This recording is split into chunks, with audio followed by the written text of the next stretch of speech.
Hi, ഞാൻ വൈക്കര കിഷോർ. എൻ്റെ ഒരു യൂട്യൂബ് ജീവിതം തുടങ്ങുന്നത് തന്നെ പ്രഭാസിൻ്റെ 2 ഷോർട്ട് വീഡിയോ ചെയ്തുകൊണ്ടാണ്. അതിന് മുന്നേ എൻ്റെ യൂട്യൂബ് ചാനൽ ഏകദേശം ഒരു 300 സബ്സ്ക്രൈബേഴ്സാണ് ഉണ്ടായിരുന്നത്. ആ പ്രഭാസിൻ്റെ ഒരു 2 ഷോർട്ട് വീഡിയോ ചെയ്ത് കഴിഞ്ഞപ്പോഴേക്കും ഏകദേശം 8000 സബ്സ്ക്രൈബേഴ്സായി. അപ്പോൾ ആൾക്കാർ കൂടുതലും പറഞ്ഞൊരു കാര്യമാണ് പ്രഭാസിൻ്റെ ആ ഒരു ഗ്രാമത്തിനെ പറ്റിയിട്ട് കുറച്ച് ഡീറ്റെയിൽ ആയിട്ടൊരു വീഡിയോ ചെയ്യാനായിട്ട്. അപ്പോൾ ഇന്ന് നമ്മളത് ചെയ്യാൻ പോകാം. ആന്ധ്രാപ്രദേശിലെ വെസ്റ്റ് ഗോദാവരി ജില്ലയിലാണ് പ്രഭാസിൻ്റെ ഗ്രാമമുള്ളത്. മൊഗൽത്തുരു എന്നാണ് ഗ്രാമത്തിൻ്റെ പേര്. ഇതാണ് ഭീമാവരം ടൗൺ. ഇവിടെ മലബാറിൻ്റെ ഷോറൂമൊക്കെ ഉണ്ട്. ഇതാണ് പ്രഭാസിൻ്റെ ഒരു ഹോം സിറ്റി എന്നൊക്കെ വിളിക്കാൻ പറ്റിയൊരു സ്ഥലം. പ്രഭാസിൻ്റെ സിനിമകളുടെ റിലീസ് സമയത്തൊക്കെ ഇവിടെ ഭയങ്കര ഉത്സവമാണ്. ഫാൻസുകാർ ഇവിടെ അന്നദാനം നടത്തലും, പിന്നെ മറ്റേ കൽക്കി ഫിലിം റിലീസായി കഴിഞ്ഞിട്ട് നമ്മുടെ ബുജ്ജി വണ്ടി ഉണ്ടല്ലോ, അതൊക്കെ ഇവിടേക്ക് വന്നിട്ടുണ്ടായിരുന്നു. ഇവിടെ ഒരു മോളുണ്ട്, അവിടെ വന്നിട്ടുണ്ടായിരുന്നു. ഈ സിറ്റിയിലുള്ള DNR ഹൈസ്കൂളിലാണ് പ്രഭാസ് കുറച്ച് നാൾ പഠിച്ചതൊക്കെ. മുഴുവൻ പഠിച്ചത് ഇവിടെയല്ല. അപ്പോൾ ആ സ്കൂള് ഞാൻ കാണിച്ചു തരാം. ഇതാണ് DNR കോളേജ് അസോസിയേഷൻ. ഈ ഒരു കോമ്പൗണ്ടിൻ്റെ അകത്താണ് അവരുടെ സ്കൂളൊക്കെ വരുന്നത്, DNR സ്കൂളൊക്കെ. ഈ കാണുന്നതാണ് കേട്ടോ പ്രഭാസ് പഠിച്ച സ്കൂള്, DNR ഹൈസ്കൂൾ. പ്രഭാസിൻ്റെ വിക്കിപീഡിയ സെർച്ച് ചെയ്ത് കഴിഞ്ഞാൽ നമുക്ക് അവിടെ കാണാൻ സാധിക്കും DNR ഹൈസ്കൂൾ എന്നുള്ളത്. 10th കഴിഞ്ഞിട്ട് എനിക്ക് തോന്നുന്നു +1 +2 കൊണ്ടാണ് പ്രഭാസ് ഇവിടെ പഠിച്ചിട്ടുള്ളത്. ഇത് ആന്ധ്രാപ്രദേശിലെ ഭീമാവരം ടൗണിൽ തന്നെയാണ് ഈ സ്കൂളും അതിനോട് അറ്റാച്ച് ചെയ്തിട്ടുള്ള കോളേജസൊക്കെ ഉള്ളത്.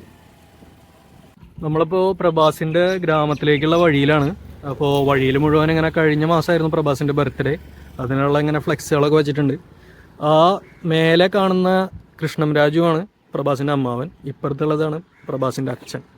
അപ്പോൾ ഇവിടെ ഭീമാവാരത്തെ പ്രത്യേകത ഞാൻ മുന്നേ പറഞ്ഞിട്ടുണ്ട്. ഇവിടെ എവിടെ തിരിഞ്ഞാലും ചെമ്മീൻ കൃഷി, മീൻ കൃഷിയൊക്കെ ആയിരിക്കും എന്നുള്ളത്. ഈ ഒരു ഗ്രാമത്തിലേക്ക് പോകുന്ന വഴിയിലും കംപ്ലീറ്റ് ഇതേപോലെ തന്നെ ചെമ്മീൻ കൃഷിയാണ്. എവിടെ നോക്കിയാലും ഈ സൈഡുകളിൽ നോക്കി കഴിഞ്ഞിട്ടുണ്ടെങ്കിൽ നമുക്ക് കാണാൻ പറ്റും കംപ്ലീറ്റ് ചെമ്മീൻ കൃഷി ചെയ്യുന്ന പാടങ്ങളാണ്.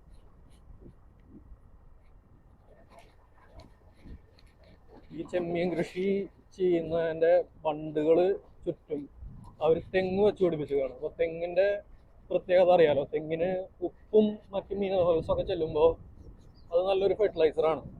അപ്പോൾ ഇവർ ഈ ചെമ്മീൻ കൃഷിയിൽ ഒന്നാമത് ഇവരുടെ വെള്ളത്തിന് ചെറുതായിട്ട് ഉപ്പ് ഉണ്ടാവും. പിന്നെ ഇവർ മറ്റുള്ള മിനറൽസും ഇതൊക്കെ ആഡ് ചെയ്യുന്നുണ്ടല്ലോ കൃഷിയിൽ. പിന്നെ ചെമ്മീൻ്റെ തീറ്റയുടെ അവശിഷ്ടം അമോണിയം മറ്റുള്ളതൊക്കെ പ്രൊഡ്യൂസ് ചെയ്യും. അപ്പോൾ അങ്ങനെ തെങ്ങുകൾക്ക് യാതൊരു വളവും ചെയ്യാതെ തെങ്ങുകൾക്ക് നാച്ചുറലായിട്ട് ഫെർട്ടിലൈസറുകൾ കിട്ടും. അപ്പോൾ അത് ഒരു എക്സ്ട്രാ ഇൻകം. പിന്നെ ബണ്ട് ഇടിയൂല.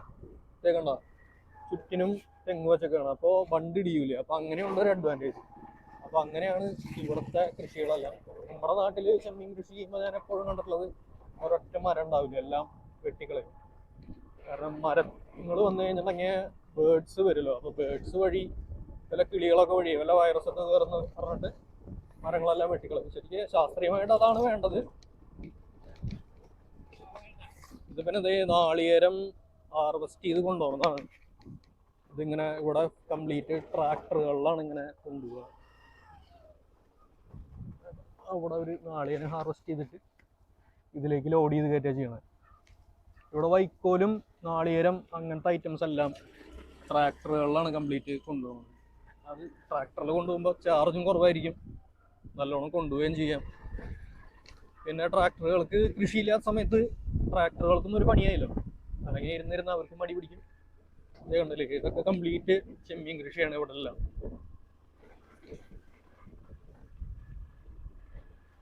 ഓരോ കുളത്തിൻ്റെയും കളറ് ഓരോന്നായിരിക്കും. കാരണം കുളങ്ങളിൽ ഫൈറ്റോ പ്ലാങ്ക്ടൺസ് ഉണ്ടാവുമല്ലോ, അതായത് ചെറിയ സൂക്ഷ്മ പ്ലവകം, ആൽഗ എന്നൊക്കെ പറയുന്നത്. ഓരോ ആൽഗകൾക്കും ഓരോ കളറാണ്. അപ്പോൾ ആ കുളത്തിൽ ഏത് ആൽഗയാണ് കൂടുതലെങ്കിൽ ആ കുളത്തിന് ആ ഒരു നിറമായിരിക്കും. ചിലത് പച്ച, ചിലത് മഞ്ഞ, ചിലത് ഗോൾഡൻ, ചിലത് ബ്രൗൺ, ചിലതൊരു ബ്ലാക്കിഷ് ബ്രൗൺ, ചിലത് ഓറഞ്ച്. അങ്ങനെ ഓരോ കുളത്തിനും ഓരോ കളറാണ് ഇവിടെ.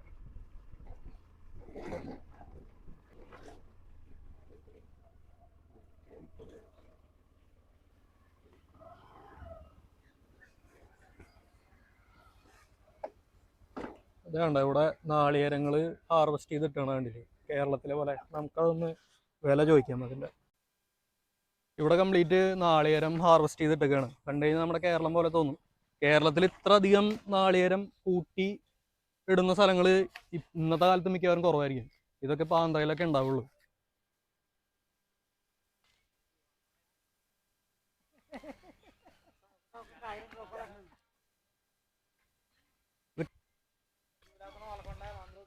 ഇതാണ് ആന്ധ്ര നാളികേരം.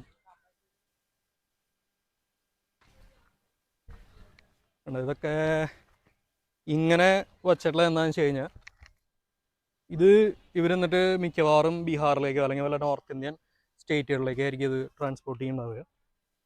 അപ്പോൾ കുറേ നാൾ ഇരുന്നോളും കേടാവാതെ ഇങ്ങനെ ഇത്തരത്തിൽ ചകിരി പൊളിക്കുമ്പോൾ. എന്താ ഇത് ട്രാൻസ്പോർട്ട് ചെയ്യാൻ വേണ്ടിയിട്ട് അവർ സഞ്ചിയിലാക്കി വച്ചിട്ടുള്ളതാണ്. ഇതിഞ്ഞി ഇവർ കേടായിട്ട് മാറ്റിയിട്ടതാണോ പൊങ്ങ് മുളപ്പിക്കാൻ വേണ്ടി ഇട്ടതാണോ എന്ന് എനിക്കറിയില്ല. പക്ഷെ കണ്ടില്ലേ, എല്ലാത്തിലും പൊങ്ങുണ്ടാവും. ഇതേ കണ്ട, കംപ്ലീറ്റ് നാളികേരങ്ങൾ. പ്രഭാസ് గారు സ്വന്തം ആ സൈഡ് പ്രഭാസിന്റെ ഓണർഷിപ്പിലുള്ള കുളങ്ങളാണ് അവിടെ കാണുന്നതെന്നാണ് ആ ചേട്ടൻ പറഞ്ഞത്. അതായത് ഈ ഇപ്പുറത്തെ സൈഡിൽ ഈ ഒരു ഇതിൻ്റെ അപ്പുറത്ത് കാണുന്നത് കംപ്ലീറ്റ് പ്രഭാസിൻ്റെ സ്ഥലമാണ്. അതായത് അവിടെ ചെമ്മീൻ കൃഷിയാണ് കംപ്ലീറ്റ്. ഈ വീഡിയോയിലൂടെ അത്ര അങ്ങോട്ട് യെസ് ഇതിൽ കൂടെ കാണാൻ പറ്റുന്നുണ്ടാവും. ആ ഒരു ഏരിയയിൽ കുറേ കുളങ്ങളൊക്കെ കണ്ടില്ലേ, അത് കംപ്ലീറ്റ് ആ ഏരിയ കംപ്ലീറ്റ് പ്രഭാസിൻ്റെ അത്ര. ഞാൻ നേരത്തെ പറഞ്ഞില്ലേ വീഡിയോയിൽ ഓരോ കുളത്തിന് ഓരോ കളറായിരിക്കും എന്നുള്ളത്. ഇത് യൂഗ്ലീന എന്ന് പറഞ്ഞിട്ടുള്ള ഒരു ആൽഗയാണ്. അതാണ് ഇത്തരത്തിലൊരു കളർ ഉണ്ടാക്കുന്നത്. അത് ഈ ഒരു തണവ് കാലത്ത് മിക്ക കുളങ്ങളുടെയും കളർ ഇതായിരിക്കും. യൂട്രോഫിക്കേഷൻ്റെ ഭാഗമാണ്. വെള്ളത്തിൽ മാലിന്യങ്ങൾ അല്ലെങ്കിൽ ന്യൂട്രിയൻസ് കൂടിയിട്ടാണ് ഇങ്ങനെ സംഭവിക്കുന്നതൊക്കെ. ഈ ഗ്രാമങ്ങളൊക്കെ കണ്ടില്ലേ, ഇത് കണ്ടു കഴിഞ്ഞാൽ ഒരു പാലക്കാടിൻ്റെ ഒരു ചെറിയൊരു ടച്ചില്ലേ ഗ്രാമങ്ങൾക്കൊക്കെ. പക്ഷേ ഇത് നമ്മൾ ഇവിടുത്തെ പോലെ ബോർഡ് എന്തെങ്കിലും കാണിക്കാതെ ചിലപ്പോൾ ചിലവർ വിശ്വസിക്കില്ല. കണ്ടു കഴിഞ്ഞാൽ കേരളമായിട്ട് തന്നെ തോന്നും. അതുകൊണ്ട് തന്നെ എനിക്ക് പലപ്പോഴും ഇതിലൂടെയൊക്കെ പോകുമ്പോൾ അങ്ങനെ മറ്റൊരു സ്ഥലത്തൂടെ വണ്ടി ഓടിക്കുന്നതായിട്ട് തോന്നാറില്ല. പലപ്പോഴും കേരളത്തിലൂടെ തന്നെ വണ്ടി ഓടിച്ച് പോകുന്ന ഒരു ഫീലാണ് പലപ്പോഴും എനിക്ക് വരാറൊക്കെ. പ്രഭാസിന്റെ കുടുംബം എന്ന് പറയുന്നത് ഈ നാട്ടിലെ പ്രധാനപ്പെട്ട, ഞാൻ മുന്നും പറഞ്ഞിട്ടുണ്ട്, അവര് ഈ ഒരു ഗ്രാമം പണ്ട് ഭരിച്ചിരുന്ന ഇതൊരു നാട്ടുരാജ്യമായിരുന്നു പണ്ട്. മൊഗൽത്തൂർ എന്നുള്ള നാട്ടുരാജ്യം. ആ നാട്ടുരാജ്യം ഭരിച്ചിരുന്ന രാജകുടുംബത്തിലെ അംഗമായിരുന്നു പ്രഭാസൊക്കെ. അപ്പൊ അതുകൊണ്ട് തന്നെ പ്രഭാസിന്റെ ഫാമിലിയും പ്രഭാസും ഇവിടെ വളരെയധികം റെസ്പെക്റ്റഡ് ആണ്. അതൊരു സിനിമാ നടനായതുകൊണ്ട് മാത്രം കിട്ടുന്ന റെസ്പെക്റ്റ് അല്ല, അവരുടെ ആ ഒരു ഫാമിലിയോടുള്ള ഒരു റെസ്പെക്റ്റും ഈ നാട്ടുകാർക്കുണ്ട്.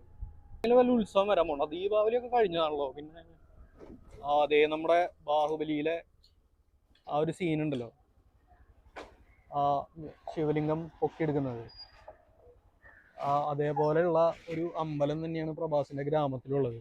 ഈ അമ്പലത്തിന്റെ വീഡിയോ ഷോർട്ടാക്കി ഇട്ടായിരുന്നപ്പോൾ പലരും എൻ്റെ അടുത്ത് പറഞ്ഞത് ആലപ്പുഴയാണ്, പൊന്നാനിയാണ്, മലപ്പുറമാണ്. എനിക്ക് ചിരി വന്നു. ഞാൻ പിന്നെ തർക്കിക്കാനൊന്നും പോയില്ല. പക്ഷെ ഇത് ലോങ് വീഡിയോയിൽ ഏതായാലും കാണിക്കണമെന്നുണ്ടായിരുന്നു. ഞാൻ ആ അമ്പലം ഒന്ന് കാണിച്ചു തരാം. കണ്ടില്ലേ, ഇതാണ് ഞാൻ ആ ഒരു ഷോർട്ട് വീഡിയോയിൽ ഒരിക്കൽ കാണിച്ച ശിവാലയം.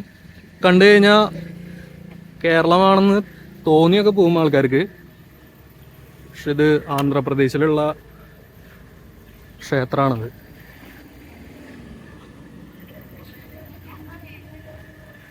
ഇത് ശിവാലയ ആയതുകൊണ്ട് എല്ലായ്പ്പോഴും ഓപ്പൺ ആയിരിക്കും ഈ ഒരു ക്ഷേത്രം. നമുക്ക് എപ്പോൾ വന്നിട്ടും ഇവിടെ പ്രാർത്ഥിച്ചിട്ടും അതേപോലെ ധാര നടത്തിയിട്ടൊക്കെ പോകാം. ഇത് സ്വയംഭൂവാണ് ഇവിടുത്തെ ശിവലിംഗം. അതായത് തന്നെ ഉത്ഭവം കൊണ്ട ഒരു ശിവലിംഗമാണ് ഇവിടുത്തെ പ്രത്യേകത.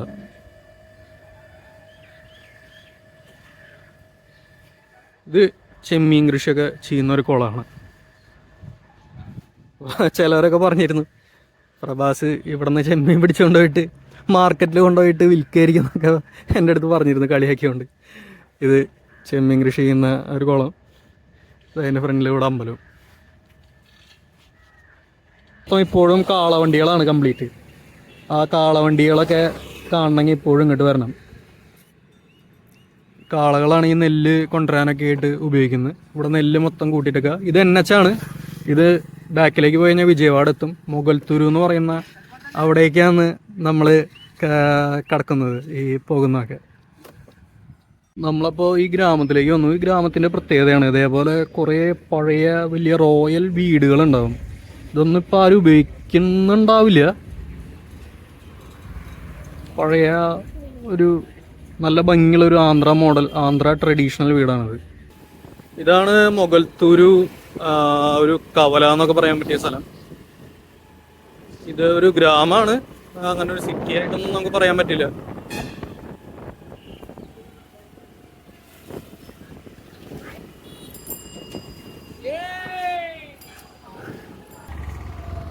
നമ്മുടെ സിനിമാ നടൻ ചിരഞ്ജീവിയുടെ ഗ്രാമവും ഇത് തന്നെയാണ്.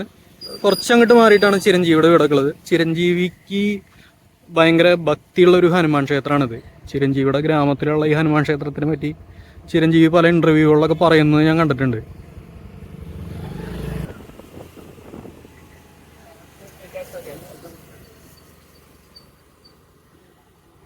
അങ്ങനെ ഇതാണ് പ്രഭാസിൻ്റെ വീട്, പ്രഭാസിൻ്റെ ഭീമാവാരത്തുള്ള വീട്.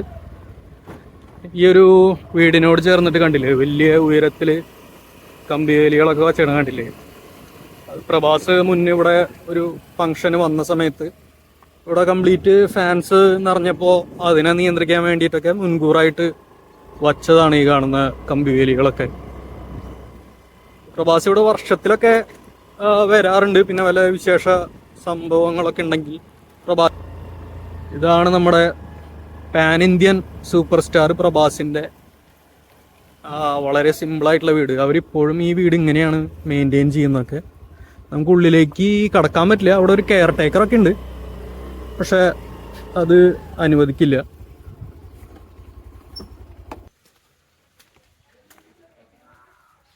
ഈ വീഡിയോയിൽ കാണാൻ പറ്റുന്നുണ്ടോയെന്ന് അറിയില്ല. അവിടെ പ്രഭാസിൻ്റെ ഒക്കെ ഫോട്ടോ വെച്ചിട്ടുണ്ട്. പ്രഭാസിൻ്റെ അച്ഛൻ്റെയും പ്രഭാസിൻ്റെ അമ്മാവൻ്റെ ഒക്കെ ഫോട്ടോസ് വെച്ചിട്ടുണ്ട്.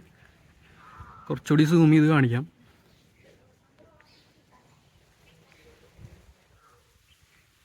പ്രഭാസിൻ്റെയും അച്ഛൻ്റെയും പ്രഭാസിൻ്റെ അമ്മാവൻ്റെയൊക്കെ ഫോട്ടോസ് അവിടെ വെച്ചിട്ടുണ്ട്. ഇതാണ് പ്രഭാസിൻ്റെ സിമ്പിളായിട്ടുള്ള മുഗൽത്തുരുവിലെ വീട്.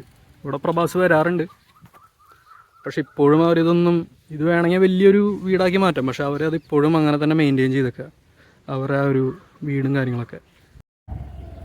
ഇത് പ്രഭാസിൻ്റെ വീടാണെങ്കിൽ നേരെ പോയിട്ട് കുറച്ചങ്ങോട്ട് പോയി കഴിഞ്ഞാൽ നമ്മുടെ ചിരഞ്ജീവിയുടെ ഒക്കെ വീടെത്തും. ചിരഞ്ജീവി, പവൻ കല്യാൺ, പ്രഭാസിൻ്റെ പിറന്നാൾ സമയത്ത് കഴിഞ്ഞ മാസം പ്രഭാസിൻ്റെ പിറന്നാളായിരുന്നു.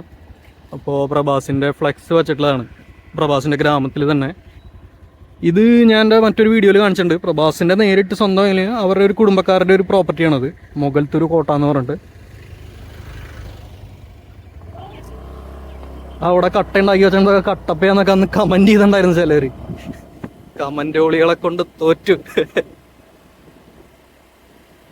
ഇവിടുന്ന് കുറച്ചും കൂടി മുന്നിലേക്ക് പോയി കഴിഞ്ഞാൽ നമ്മുടെ പവൻ കല്യാൺ, നമ്മുടെ ചിരഞ്ജീവി, അവരൊക്കെ വീടെത്തും. കുറച്ചും കൂടിയേ ഉള്ളൂ, നടക്കാനുള്ള ദൂരേ ഉള്ളൂ. അതായത് ഇങ്ങനെ ഒരു ചെറിയൊരു ഗ്രാമത്തിൽ നിന്നാണ് ഇത്ര വലിയ 3 സൂപ്പർ സ്റ്റാറുകൾ ഉണ്ടായിട്ടുള്ളത്.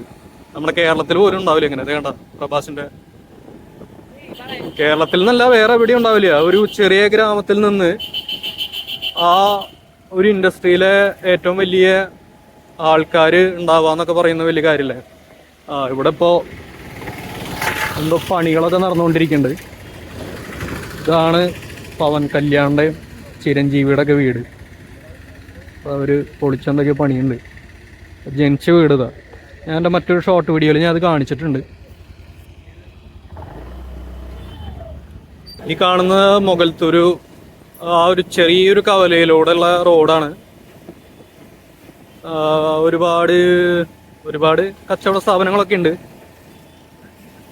കണ്ടില്ലേ, ഇതും ഒരു പഴയ ഒരു ഏതെങ്കിലും ഒരു റോയൽ ഫാമിലിയുടെ ഒക്കെ ബിൽഡിംഗ് ആയിരിക്കും ഇത്. പക്ഷെ ഇതിൻ്റെയൊക്കെ അവസ്ഥ കണ്ടില്ലേ, ഇതൊന്നും ആരും പ്രിസർവ് ചെയ്യാനില്ലാണ്ട് അവകാശികളൊന്നും ഇവിടെ ഉണ്ടാവില്ല. അതായിരിക്കും ചിലപ്പോൾ. ഒന്നുമില്ല.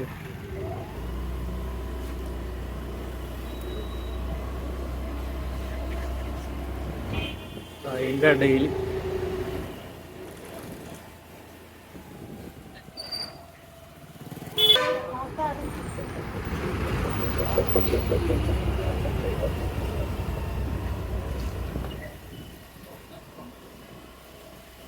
പ്രഭാസിന് എന്ന് വെച്ചാലേ ആന്ധ്രാപ്രദേശിൽ പ്രഭാസിന് ഫാൻസ് ഉണ്ടെങ്കിലും ആന്ധ്രയിലെ ഏറ്റവും അധികം ഫാൻസ് ഉള്ളത് പവൻ കല്യാണിനാണ്.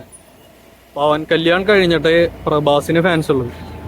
പക്ഷെ ആന്ധ്രയുടെ പുറത്ത് പവൻ കല്യാണിന് അത്ര കാര്യമായിട്ട് ഫാൻസ് ഒന്നുമില്ല. പവൻ കല്യാൺ പലപ്പോഴും കേരളത്തിലൊക്കെ ഒരു ട്രോൾ മെറ്റീരിയലാണ്.